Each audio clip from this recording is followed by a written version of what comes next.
जय गुरुदेव मित्रों, मैं ज्योतिष जितेंद्र रावल। माँ भगवती की कृपा से आप सब अच्छे होंगे।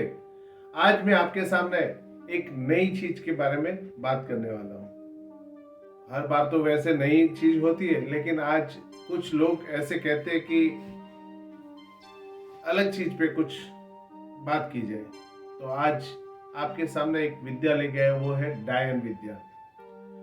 डायन एक ऐसी शक्ति है जो आज की तारीख में लोगों को परेशान करके रख रही है, क्योंकि इसमें जिंदा डायन भी होते हैं जो हर समाज में होती है और वो कहीं ना कहीं कुछ ना कुछ समाज के लोगों को तकलीफ देती रहती है। तो उसका कारण क्या है उस बारे में जानेंगे, क्योंकि हर किसी के मन में ये इच्छा होती है कि डायन आखिर होती क्या है। कुछ लोग ऐसा भी मानते हैं कि एक चीज नहीं होती है और कुछ लोग मानते हैं ये होती है। तो आज इसी टॉपिक पे हम आगे बात करेंगे और बताएंगे कि डायन क्या होती है और ये डायन कैसे बनती है और ये डायन विद्या होती क्या है। इस संसार में ऐसे बहुत सारे लोग हैं जिनको काला जादू, डायन, ये सब बनावटी बातें लगती है,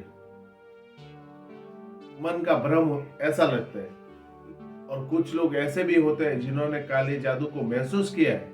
कुछ लोग ऐसे भी होते हैं जिन्होंने स्वप्न के माध्यम से या फिर काले जादू या डायन को ऐसे विद्या को महसूस किया है और अपने आसपास डायन को देखा भी गया है। तंत्र विद्या का ये नकारात्मक हिस्सा है, काल में बहुत चलन में था। जैसे बढ़ते हुए तंत्र के नकारात्मक शक्तियों के प्रयोगों से ज्यादा होने के कारण फिर उस पर रोक लगानी शुरू हो गई, जिसके कारण तंत्र विद्या बहुत कम बच गई है। और जितने भी इस तंत्र विद्या को जानते हैं या डायन विद्या को जानते हैं, वो गुप्त तरीके से इनको करते हैं। धीरे धीरे तंत्र विद्या लुप्त होने के कारण आज के समय में कुछ 10% जैसी ये नकारात्मक शक्ति बाकी रह गई है। यह विद्या आज के समय में ज्यादातर गांवों और कस्बों में बसी हुई है। इस विद्या में सिद्धि पा लेने वाला साधक, चाहे वो पुरुष हो या स्त्री हो, डायन विद्या में सिद्धि प्राप्त कर लेता है। जो पुरुष होता है वो डैया कहलाता है और जो औरत होती है वो डायन कहलाती है। जो भी व्यक्ति डायन या डैया बनता है तो उसका मुख्य कारण मैं आपको एक चीज बताता हूँ। जैसे आम इंसान पलके झपकाता है, लेकिन वो उसकी पलके देर से झपकती है। जो डायन बनी रहती है तो उसकी आप नजरों में देखो तो उसकी पलक बहुत देर से झपकेगी, बल्कि आपकी पलक जल्दी झपक जाती है। तो ये कारण से भी आप जान सकते हो कि ये डायन है। वो कौन सी ऐसी महिला रहती है जो डायन बनती है? ज्यादातर महिलाएं डायन विद्या की तरफ आकर्षित होती है। जो सदा दूसरों के प्रति ईर्ष्या की भावना रखती है, जलन की भावना रखती है, वो औरतें डायन विद्या को प्राप्त कर लेती है। और बहुत सारी ऐसी भी औरतें हैं जिनको समाज के द्वारा या फिर परिवार के द्वारा बार बार अपमानित किया जाता है। तो ऐसी औरतें कंटाल कर स्थिति में महिलाएं डायन गुरु के संपर्क में आती है और वो इस विद्या को प्राप्त कर लेती है। लेकिन ये कैसी होती है डायन, और इनकी विद्या की सिद्धि कैसे प्राप्त की जाती है, वो मैं बताता हूँ। डायन विद्या तंत्र शास्त्र का एक नकारात्मक ऊर्जा का भाग है, जिसकी सिद्धि बेहद ही कठिन मानी जाती है। जो भी ये डायन बनती है तो इनकी जो डायन गुरु होती है, जो उसको डायन बनने के आगे मार्ग दिखाती है और इस लाइन में उसको लेकर आती है, तो वो सारी सिद्धि जो है उसको दिलाने के लिए रात्रि में एक क्रिया की जाती है। यह क्रिया विशेष मंत्रों के उच्चारण से की जाती है। डायन विद्या में सीखने के लिए नर कंकाल, लाल, काला वस्त्र, सिंदूर, नींबू नारियल, आटा, ऐसी चीजों इसमें सम्मिलित होती है। सब चीजों को इस विद्या में सम्मिलित किया जाता है। तो इनकी डायन गुरु होती है, वो एक विशेष क्रिया के अनुरूप इनके अंदर उस व्यक्ति के शरीर के अंदर उस प्रेत आत्मा या नकारात्मक ऊर्जा को उसके शरीर में डाल दिया जाता है। इनके साथ जो शक्ति रहती है, जो भूत या पुरेतनी जो रहती है, वो उस डायन की सहायता करने के लिए हमेशा तत्पर खड़े रहते हैं और भूतनी उस डायन के सदैव आगे पीछे चलते रहते हैं। समस्त क्रिया विधि सफलतापूर्वक संपन्न हो जाने पर व्यक्ति डायन विद्या में पारंगत हो जाता है।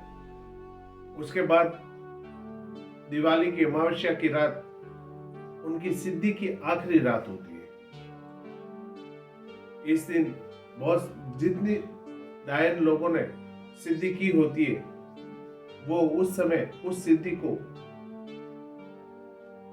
पूर्ण तरह से प्राप्त कर लेते हैं। उस दिन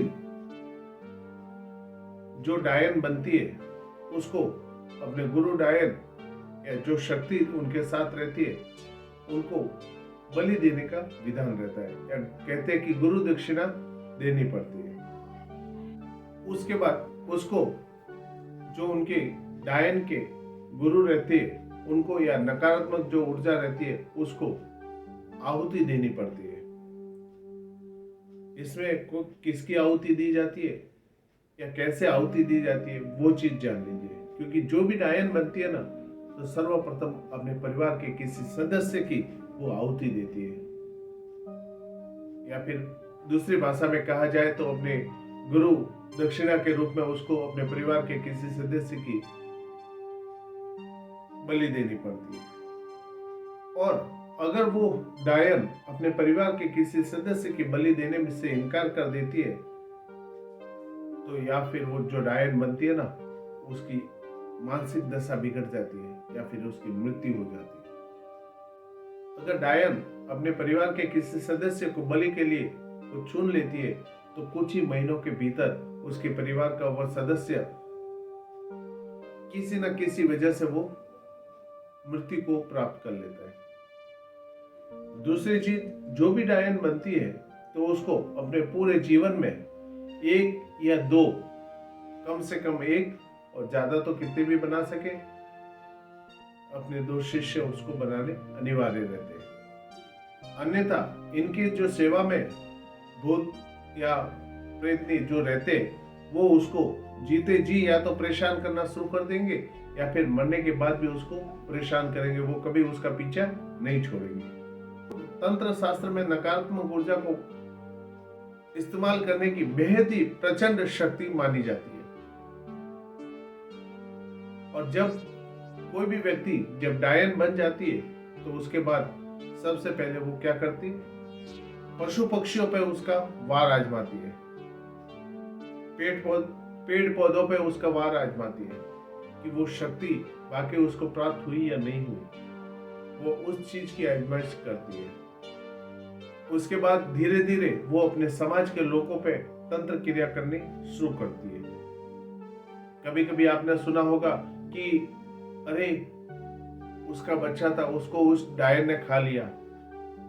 लेकिन इस डायन जो भी बनती है, तो उनका मुकाबला छोटा मोटा तांत्रिक कोई नहीं कर सकता है, क्योंकि ये बहुत ही प्रचंड शक्ति रहती है।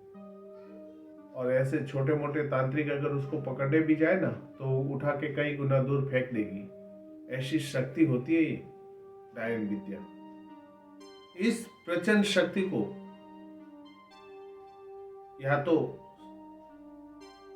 बड़ा कोई तांत्रिक होता है, वही इसको अपने तंत्र मंत्रों के द्वारा उसको अपने वश में कर सकता है, या फिर कोई सात्विक भक्त होता है, वो इस शक्ति से लड़ सकता है और उसको उसके ऊपर से उस क्रिया को खत्म कर सकता है। और उस डायन की समस्त शक्तियों को खत्म करने की क्षमता इन दोनों में होती है। जो भी औरतें ये डायन बनने की सिद्धि करते हैं, वो उनके जीवन में किसी को तो ये बनाती है, चाहे वो फिर अपनी बहन, बेटी, माँ, कोई भी क्यों नहीं हो, वो किसी को नहीं छोड़ती है। क्योंकि उसकी नज़र में फिर वो सारे रिश्ते नाते कुछ काम के नहीं होते। उसको बस अपना क्या काम करना है बहुत जरूरी याद रहता है। और साथ में ये जब आखिरी इनका जो समय होता है दिवाली या नवरात्रि, इसमें ये जब इस अमावस्या के दिन अपनी क्रिया करती है तो उस समय ये अपना संडास जो रहता है वो खुद खाती है। तब जाके इनके अंदर वो बुरी शक्ति प्रवेश कर लेती है और उसके साथ साथ वो बहुत से लोगों का जीना हराम भी कर देती है। आज ऐसी एक छोटी सी कथा मैं आपको बताता हूँ। शांति नगर नाम के एक गांव में किशनलाल नाम का एक मजदूर अपनी खेती बाड़ी करता था और अपना जीवन व्यतीत करता था। उसके जीवन में मानो अपनी खेती से पूरा परिवार सुखी रहता था और उसके जीवन में कोई चीज की कमी नहीं थी। धीरे धीरे समय बीतता गया और अपना कार्य वो करता रहा। कुछ समय के बाद उसके माता पिता ने उसकी शादी करवा दी और उस शादी करने के बाद जब वो उसको अपने घर लाया और सुखी से जीवन व्यतीत करने लगा, धीरे धीरे उसको समझ में आया कि उसकी औरत में कुछ न कुछ नकारात्मक शक्ति है। क्योंकि बहुत बार वो देखता था कि रात्रि में वो गायब हो जाती है और वो बेड पे सोया रहता है। क्योंकि जो भी चुड़ैल बनती है ना या डायन बनती है ना, विद्या प्राप्त करने के बाद वो रात्रि में शमशान पर जाती है और नग्न होकर वहां पर नाच करती है, डांस करती है। समय बीतता गया, फिर धीरे धीरे वो गर्भवती हुई। उसने अपनी बेटी को जन्म दिया और जन्म देने के बाद उसका लालन पालन करने लगी। और उसका पति जो था वो खेतों पे काम करता था और अपना जीवन गुजार रहा था। क्योंकि उसको पता था कि इससे अगर मैं पंगा लूंगा तो उसकी मृत्यु निश्चित है। इसके लिए वो न तो उसको कुछ कह सकता था न उससे पंगा ले रहा था। धीरे धीरे उसके माता पिता भी चल बचे। फिर घर में 3 लोग रह गए, वो उसकी पत्नी और उसकी बेटी। उसकी बेटी भी धीरे धीरे बड़ी हो गई, करीबन 10-12 साल की हो गई। और उस औरत ने क्या किया कि अपनी बेटी को ही ये विद्या सिखाना शुरू कर दिया। कहते हैं ना कि बच्चे तो भगवान का स्वरूप होते हैं। तो उसको कुछ समझ में तो आता नहीं था, लेकिन बहुत कुछ सीख गई थी वो। तो एक दिन कुएं पे अपने पिता के लिए वो खाना लेके आई और उस समय उसके पिता जो थे वो हल जोत रहे थे, अपने खेत में हल चला रहे थे। और उसके बाद उसकी नजर उन बैलों पे पड़ी और उसने कहा, पापा पापा। बोलता क्या बेटा? बोलता इधर आओ ना। बोलता क्या हुआ? बोलता इधर आओ ना। इस तरह से उसने बुलाया और वो उसके पिता उसके पास आए और उसके पापा को कहने लगी कि पापा देखो, इस बैल के तो पेट में मुझे सब दिखता है। उसके मांस दिख रहे, उसकी हड्डियां दिख रहे, सब कुछ दिखता है अंदर। बोलता ये कैसे हुआ? तूने कुछ किया क्या? तो बोलता नहीं पापा, ये मुझे दिख रहे हैं, सब कुछ दिख रहे हैं। उसके पिता को पता चल गया कि इसको 101% उसकी बीवी ने इस विद्या को इसको सिखाना शुरू कर दिया। वो अपनी बेटी को कुएं के पास लेके गया और रस्सी से बांध दिया और रस्सी से बांधने के बाद पैरों को ऊपर बांधकर उसका सर नीचे कुएं के अंदर डाल दिया और उस पानी में उसको सींचता रहा। जैसे बाल्टी हम पानी भरने के लिए जैसे डालते, उसी प्रकार उसके हाथ और पैर बांधकर उसको उस पानी में डुबो रहा, बाहर निकाल रहा, डुबो रहा, बाहर निकाल रहा है। एक क्रिया करता रहा। बच्ची रोती रही और डर के कारण वो सब उसको बोलना शुरू हो गया। और उसके बाद 15-20 मिनट ऐसे करने के बाद उसने उसको बाहर निकाला। बोल कि अब तुझे दिखता है क्या? बोलता है हाँ पापा, थोड़ा दिख रहा है। फिर उसने उसको अंदर डाला और फिर उसको ऊपर अंदर बाहर बाहर ऐसे कर करके करीबन 2-3 घंटे इस तरह से उसने उस बिटिया को पानी के अंदर डुबो डुबो के बाहर निकाला, और वो इस विद्या को वो भूल सी गई। और उसको फिर लास्ट में पिता ने निकाला और कहा कि अब बता, तेरे को कुछ दिख रहा है क्या? तो बोलता है नहीं पापा, अभी कुछ नहीं दिख रहा है। ऐसे जब उसको पता चला कि यहाँ ये तो मेरी बेटी को भी मार डालेगी या ये उस विद्या को भी सिखा देगी, इसलिए उसने क्या किया, अपनी बहन के उधर अपनी बिटिया को भेज दिया पढ़ाई के लिए, और अपनी बहन को सारी बातें उसको बता दी। और ऐसे ही जीवन में उसकी गाथा चलने लगी, और उसकी बेटी बहन के वहां पढ़ रही है, और एक दिन उसने किसी बड़े तांत्रिक को बुलाया, और बुलाकर अपने घर से उस गायन को हमेशा के लिए किलकन कर दिया, और बांधकर उसको एक पेड़ के अंदर बांध दिया। उसके बाद उसकी पत्नी एकदम नॉर्मल सी हो गई, मानो कभी उसको पता ही नहीं था कि क्या हुआ था। तो ये होती है डायन विद्या, कि एक बार अगर इंसान कोई भी सीख लेना तो मरते दम तक वो विद्या उससे निकलती नहीं है। और कोई व्यक्ति अगर तांत्रिक या आम व्यक्ति इस डायन विद्या को सिद्ध कर देता है तो उसके लिए भी कार्य करना कोई असंभव नहीं रहता है। वो जो भी चाहेगा वो उस विद्या के द्वारा वो प्राप्त कर सकता है, चाहे वो कैसा भी काम के लिए। तो ये थी डायन विद्या, क्योंकि डायन जो रहती है ना, वो हमेशा बच्चों के कलेजों को खा लेती है, और बच्चे के कलेजे को अगर खा लिया ना तो विद इन, या तो कभी कभी तो ऐसा होता है कि ऑन द स्पॉट खत्म हो जाता है, या फिर धीरे धीरे करके वो मर जाता है।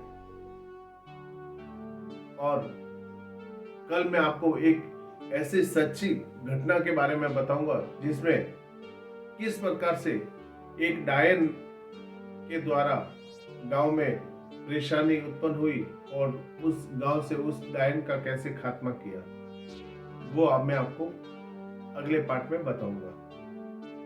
अगर आप सबको मेरा ये वीडियो अच्छा लगा हो तो लाइक सब्सक्राइब जरूर करें, और औरों तक भी पहुंचाएं। मां भगवती आप सबका कल्याण करे। जय गुरुदेव।